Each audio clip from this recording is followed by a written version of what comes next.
Mayday, mayday. We're losing altitude rapidly. Brace for impact.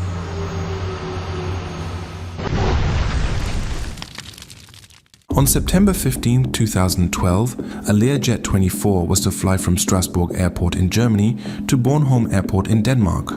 This was a short flight, only slightly over 1 hour. There, at Strasbourg, the jet was prepared and kept at the ready. It was fueled up and the two pilots went through their pre-takeoff checklist. On that day, there were only two souls on board, one pilot and one passenger. At 10:58 a.m., the jet departed for Bornholm, Denmark. The flight proceeded smoothly until a low fuel warning was triggered halfway through. Although there was still some fuel remaining, the pilot had to head straight for Bornholm Airport, which was 18 nm away at that point. If the fuel held out, they should be able to reach the airport.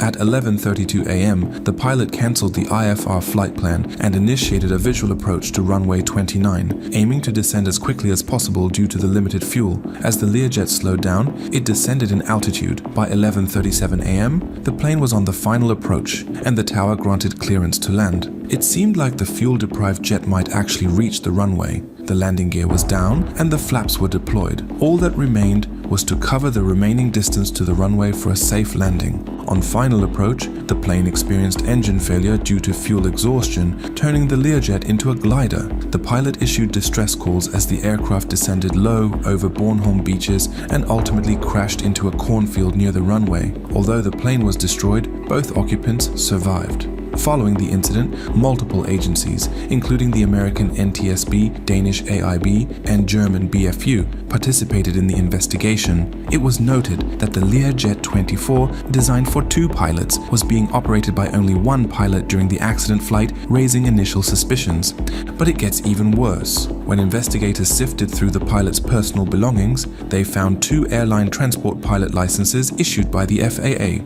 Both licenses shared the same number but had different names, neither of which matched the pilot's identity. This left the investigators dealing with a John Doe situation. Despite thorough searches through their databases by the NTSB, the BFU and the Danish AIB, they came up empty-handed. By the end of the day, they were left with a baffling mystery. They had no idea if this guy was even a licensed pilot. The German authorities had additional information to share regarding the incident. It was discovered that the pilot was not the only unauthorized aspect of the situation. The Learjet 24, with the tail number D-CMMM, did not possess a valid German registration.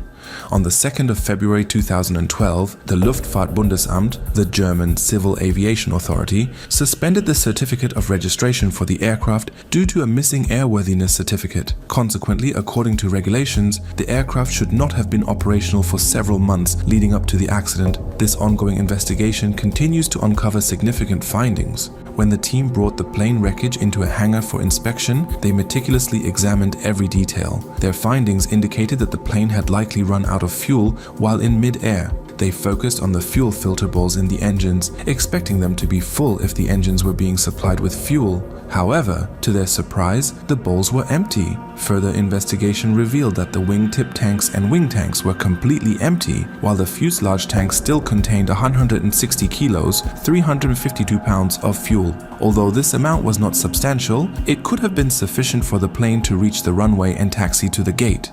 In the event that the plane runs out of fuel, despite having fuel on board, the reason could be the engines being unable to access the fuel from the wing tanks. In such cases, it is necessary to transfer fuel from the fuselage tank or the wingtip tanks into the main wing tanks using fuel transfer valves. If the pilot leaves the valve in the closed position, the fuel in the fuselage tank cannot reach the engines. By ensuring the fuel transfer valves are open, the pilot could have had enough fuel for an additional 10 minutes in the air, which would have been sufficient considering the short distance from the runway threshold where they went down. The pilot's actions were concerning in multiple ways. Not only did he incorrectly fuel the plane, but he also failed to plan for any fuel margin, despite the aircraft's stated endurance being just 1 hour with no alternate airports in mind. This lack of fuel margin could have left the pilot in a precarious situation if he needed to go around or divert to another airport. Additionally, as the sole pilot in a two-person cockpit, he faced a challenging task, especially when dealing with an emergency fuel warning.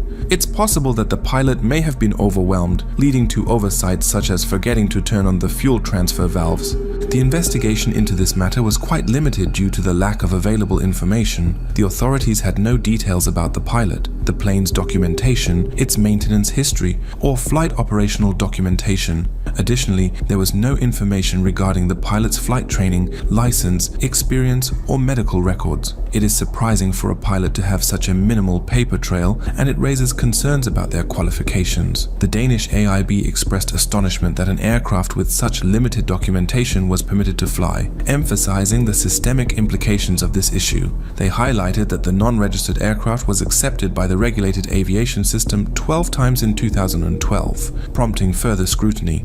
It's interesting to consider how an inexperienced pilot could secure a job like this. The pilot in question made a number of errors that are typically not seen in more experienced pilots. These included flying without a first officer, taking off with insufficient fuel, and forgetting the location of the fuel storage. These actions seem deliberate rather than accidental, prompting astonishment from the Danish AIB. It's surprising that the plane and pilot were permitted to fly, especially in a country like Germany, known for its strict regulations. What's truly fascinating about this accident isn't just that the pilot was unqualified.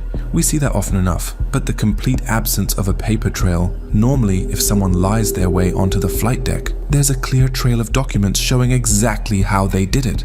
But in this case, absolutely nothing. Even more intriguing is how the two occupants survived. The plane had very little forward momentum and crash landed in a field of sweet corn. The corn likely cushioned their fall, and being a field, there wasn't much to crash into. Have you ever witnessed something so poorly done that you have to wonder, how did they get there? Let me know in the comments. But if there's one silver lining here, it's that you can be anything you want. If this pilot can fly without a license, you're more than qualified to those risks in life.